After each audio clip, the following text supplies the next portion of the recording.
അസ്സലാമു അലൈക്കും വറഹ്മത്തുള്ളാഹി വബറകാതുഹു. ഒരുപാട് പേര് വിവാഹം ശരിയാകാതെ വിഷമിക്കുന്നവർ നമ്മുടെ കൂട്ടത്തിലുണ്ട്. അവർക്ക് ഒരു ആശ്വാസമാണ് ഈ ഒരു ആത്മീയ ഒറ്റമൂലി. ഇതിൻ്റെ ഒരു പ്രത്യേകത, ഈ ഒരു ആത്മീയ മാർഗം എല്ലാവർക്കും ചെയ്യാവുന്നതാണ്. അതായത് മക്കൾക്ക് വേണ്ടി വാപ്പാക്ക് ചെയ്യാം, ഉമ്മാക്ക് ചെയ്യാം, സഹോദരന് വേണ്ടി സഹോദരിക്ക് ചെയ്യാം, സഹോദരിക്ക് വേണ്ടി സഹോദരന് ചെയ്യാം. കുടുംബത്തിൽ എല്ലാവർക്കും ഇത് ചെയ്യാം ട്ടോ.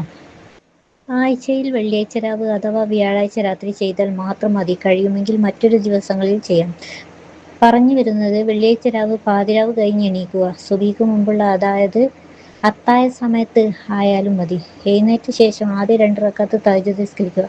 തഹജ്ജുദ് നിസ്കരിക്കുമ്പോൾ ഈ 2 റക്അത്തിൽ ഫാത്തിഹയ്ക്ക് ശേഷം സൂറത്തെ ഇഖ്ലാസ് 3 തവണ ഓതുക.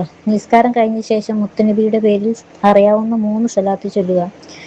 ശേഷം വിവാഹം ശരിയാക്കി തരൂ റബ്ബേ എന്ന ഉദ്ദേശത്തോടെ നല്ല ഇഖ്ലാസോടെ താഴെ പറയുന്ന ദുആ ചൊല്ലുട്ടോ. സ്ക്രീനിൽ കൊടുക്കുന്നുണ്ട്. യാ ബാദി അൽ ജാഹിദി ബിൽ ഹൈരി യാ ബാദിഉ എന്ന ദുആ 1000 തവണ ഓതുക. 1000 തവണ ചൊല്ലിക്കഴിഞ്ഞതിന് ശേഷം അല്ലാഹുമ്മ ഖ്ലി ഹാജതി ഫിദ്ദുനിയ വൽ ആഖിറ യാ ഖാലിയൽ ഹാജത്തു യാ മുജീബ ദഅവതു എന്ന ദുആ 10 പ്രാവശ്യം ചൊല്ലുക. ഈ ദുആ 10 പ്രാവശ്യം ചൊല്ലുക ശേഷം മുത്തുനബി തങ്ങളുടെ പേരിൽ സുബഹി ബാങ്ക് വിളിക്കുന്നത് വരെ നിങ്ങൾക്ക് അറിയാവുന്ന സ്വലാത്ത് ചൊല്ലിക്കൊണ്ടിരിക്കുക.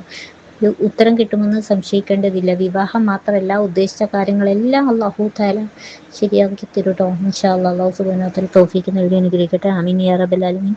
അസ്സലാമു അലൈക്കും വറഹ്മത്തുള്ളാഹി വബറകാതുഹു.